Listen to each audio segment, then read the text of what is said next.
Número 12. Alerta do FBI de 2012 sobre o golpe dos avós da emergência no México. Em 2012, o FBI, em Washington, alertou os idosos americanos sobre um golpe recorrente de chamada de emergência, quase sempre ligado ao México ou a algum outro país. Do outro lado da linha, uma voz jovem dizia ser um neto ou uma neta, preso, internado, sem saída depois de um acidente de carro, e a urgência começava na mesma hora. Primeiro vinha o segredo, depois o dinheiro. A pessoa pedia para não avisar os pais e logo pressionava por uma transferência pela Western Union ou pela MoneyGram, supostamente para fiança, honorários de advogado, despesas médicas ou uma passagem de volta para casa. Segundo os investigadores, aquele roteiro fazia parte do golpe do parente em apuros, agora mais convincente, graças a detalhes pessoais retirados de redes sociais e de registros públicos. As denúncias já chegavam a órgãos nos Estados Unidos e no Canadá, enquanto idosos perdiam milhares em dinheiro vivo, muitas vezes entregue no balcão de transferência. O primeiro sinal de alerta era o silêncio exigido, e a versão seguinte transformaria esse silêncio em um disfarce de tribunal. Número 11. Esquema de fiança com falso advogado no oeste da Pensilvânia. O telefone toca. Do outro lado, um homem diz que é advogado do seu neto em Pittsburgh. Ele fala de um acidente, de uma detenção, de uma fiança que precisa ser paga imediatamente. E ainda avisa que você não pode ligar para a família porque existe uma ordem judicial de sigilo. Mas tribunais de verdade não impõem esse tipo de ordem a avós por telefone. O segredo é justamente a armadilha. Depois vem o entregador. Dinheiro entregue a um desconhecido na porta de casa ou enviado por meio de um serviço de entrega qualquer. Em maio de 2023, procuradores federais do Distrito Oeste da Pensilvânia acusaram vários réus, afirmando que idosos na Pensilvânia e em outros estados foram atingidos pelo golpe da falsa fiança, contado por alguém se passando por advogado. Desligue. Ligue para sua família. A emergência desmorona no instante em que o silêncio é quebrado. Número 10. A mutação de 2018, do golpe dos avós com dinheiro pelo correio da FTC. Em 2018, a Comissão Federal de Comércio dos Estados Unidos alertou que o golpe do neto tinha mudado de forma. O telefone toca. Do outro lado, dizem que o seu neto foi detido depois de um acidente. Um advogado, um policial ou um agente de fianças afirma que a fiança precisa ser paga ainda hoje. Mandam você não contar nada a ninguém e agir depressa.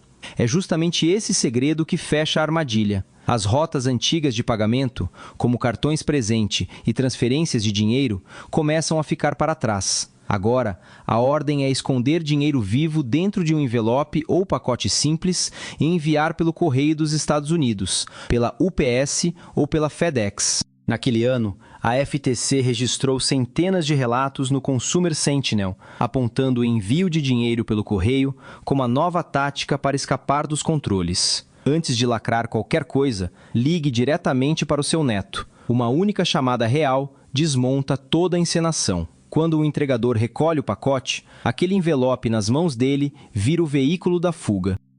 Número 9. Tática de fraude contra idosos com falsa ordem de silêncio em Maryland. Em Maryland, o telefone toca, e do outro lado dizem que o seu neto foi detido depois de um acidente. O caso, garantem, está andando rápido demais. A voz vem em prantos, confusa, quase sem conseguir falar. É um desespero ensaiado, feito para derrubar a sua desconfiança antes que outra pessoa assuma a ligação. Então entra em cena um falso advogado, um policial de mentira, ou alguém se passando por funcionário do tribunal. Ele afirma que um juiz determinou sigilo absoluto. Você recebe a ordem de não contar nada a ninguém, nem ao seu cônjuge, nem a qualquer pessoa que poderia confirmar a história em 30 segundos. Esse silêncio é a armadilha. A cobrança vem como fiança ou honorários jurídicos, pagos em dinheiro, transferência bancária ou cartões presente. Em 2023, idosos relataram à Comissão Federal de Comércio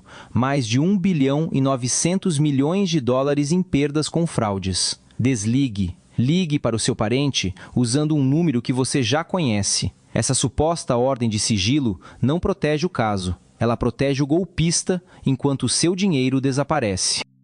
Número 8. Caso da coleta de dinheiro da Van Rhode Island White. Em abril de 2024, Promotores federais em Rhode Island acusaram um homem de Providence depois que vítimas idosas teriam sido levadas, a partir de uma ligação telefônica, a entregar dinheiro pessoalmente. A acusação era de fraude eletrônica e os promotores disseram que Darwin de la Cruz, de 39 anos, dirigia uma van branca para recolher dinheiro em Rhode Island e em Massachusetts. A isca era conhecida. Um neto ou algum parente tinha sido detido e precisava de fiança com urgência. O ponto decisivo era a pressão. A pessoa era orientada a não ligar para a família e, em seguida, a esperar um entregador na porta de casa. Documentos judiciais descreveram uma coleta feita com uma senhora idosa em Barrington, com o FBI e o Departamento de Polícia de Barrington acompanhando o caso. O sinal de alerta estava no próprio veículo, porque tribunais de verdade não mandam uma van buscar dinheiro em espécie. Mas a próxima versão torna esse mensageiro ainda mais difícil de perceber antes que ele chegue. Número 7. Alerta sobre golpe de entregadores de aplicativos no oeste de Nova York. No oeste do estado de Nova York, em 2024, a polícia alertou que grupos do chamado golpe dos avós tinham encontrado uma forma mais discreta de levar dinheiro em espécie. Primeiro vem a ligação. Um neto teria sido detido depois de uma batida de carro. Em seguida, entra uma segunda voz, dizendo ser advogado ou funcionário do tribunal, exigindo milhares em fiança ou custos legais. A ordem é não contar nada a ninguém. E é justamente esse segredo que fecha a armadilha. Depois vem a coleta. Um Uber, um Lyft, um táxi ou até um entregador aparece na porta para buscar um envelope com dinheiro. Muitas vezes, o motorista nem sabe o que está carregando. Assim, os golpistas tiram do caminho o caixa do banco, a pessoa treinada para perceber o sinal de alerta antes que qualquer pergunta seja feita. Desligue e ligue para o número da família que você já tem salvo. Número 6. Vítima do golpe dos avós no condado de Meade, Kentucky. Você recebe uma ligação em Meade County, no Kentucky. A voz parece ser a do seu neto. Ela foi clonada, o número foi falsificado e até aparece como se fosse verdadeiro. Ele diz que houve uma detenção. Então uma segunda voz assume a chamada. Um advogado, um agente, talvez alguém falando em fiança, e manda você não ligar para os pais dele. Esse segredo é a armadilha. Dizem para você comprar $2.000 em cartões presente e ler os códigos em voz alta, ou fazer uma transferência antes que o juiz vá embora. Depois vem a versão mais fria. Você fica esperando na varanda, com um envelope de dinheiro, por alguém que vai passar na sua porta. Esse mesmo roteiro, emergência na família, silêncio e pagamento urgente, levou a perda de $2 bilhões e 700 milhões em golpes de falsos representantes nos Estados Unidos em 2023, segundo a FTC. Uma ligação para o número verdadeiro dele acaba com tudo. E essa é justamente a única ligação que eles proíbem. Número 5. Rhode Island e Massachusetts. Corrida de courier, de US 230,000. Em outubro de 2023, procuradores federais de Rhode Island acusaram 6 pessoas ligadas a uma rede de mensageiros que mirava idosos em Rhode Island e em Massachusetts. A ligação chega. Um neto, uma neta ou outro parente foi detido. A fiança precisa ser paga agora. Os honorários do advogado também. A vítima ouve que precisa ficar em silêncio, porque ligar para a família colocaria tudo a perder. Então vem a pressão final. Alguém já está a caminho da sua casa para buscar o dinheiro. Segundo os procuradores, o grupo conseguiu, ou tentou conseguir, cerca de $230 mil. As acusações federais foram apresentadas no Tribunal Distrital dos Estados Unidos em Providence, com agentes da investigação de segurança interna e do FBI trabalhando no caso. 6 detenções, ligadas a coletas na porta de casa e envelopes recheados de dinheiro. O golpe funciona porque o medo chega primeiro e a dúvida só aparece tarde demais. Número 4. Victor Anthony Valdez, ex-entregador funcionário da Previdência Social. Victor Anthony Valdez trouxe para este caso um detalhe que vinha de dentro do sistema. Promotores federais do Distrito Sul da Califórnia disseram que ele era ex-funcionário da Administração da Seguridade Social e depois o acusaram de atuar como entregador em um golpe contra a voz. Em março de 2024, as autoridades afirmaram que idosos nos Estados Unidos recebiam ligações de pessoas se passando por netos, advogados ou funcionários do tribunal. A suposta emergência era dinheiro para fiança ou taxas legais. A pessoa do outro lado da linha mandava agir rápido, mandava não contar a ninguém. Então o golpe saía do telefone e chegava até a porta da vítima. Valdez foi acusado de recolher dinheiro em espécie das vítimas ou de transportar os valores depois da coleta. Essa etapa do entregador era crucial. Tirava o dinheiro dos bancos, tirava dos registros e o empurrava para uma rede feita para desaparecer em alguma rua vazia, no escuro. Número 3. Indiciamento por fraude contra a voz sob a Lei Rico em San Diego.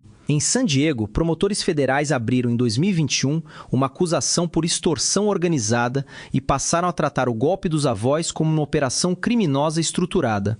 O caso tramitou no Tribunal Distrital dos Estados Unidos para o Distrito Sul da Califórnia, com o gabinete do Procurador dos Estados Unidos, o FBI, e agências parceiras rastreando uma rede nacional.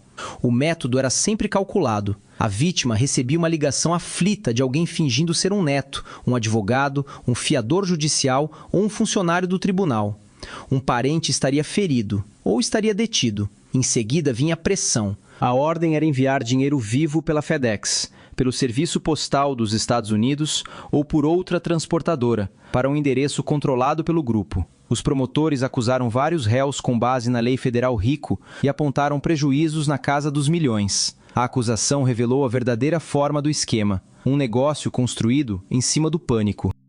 Número 2. Rede de golpe dos avós em call center na República Dominicana. Em 2014 e 2015, procuradores federais em Newark acusaram uma rede de call centers da República Dominicana montada para mirar idosos em pelo menos 40 estados. O gatilho era o pânico. Do outro lado da linha, vinha a voz de um suposto neto em desespero, dizendo que tinha sido detido depois de um acidente de carro ou de uma emergência repentina. Em seguida, um falso advogado entrava na chamada e deixava a história ainda mais urgente. A vítima era pressionada a enviar dinheiro pela Western Union ou pela MoneyGram imediatamente e recebia uma ordem clara: não conte nada à sua família. Era esse segredo que fechava a armadilha. Nos Estados Unidos, intermediários recolhiam os pagamentos e repassavam dinheiro para os coordenadores na República Dominicana. O FBI e os procuradores federais de Nova Jersey contabilizaram centenas de vítimas e mais de 2 milhões de dólares em prejuízos.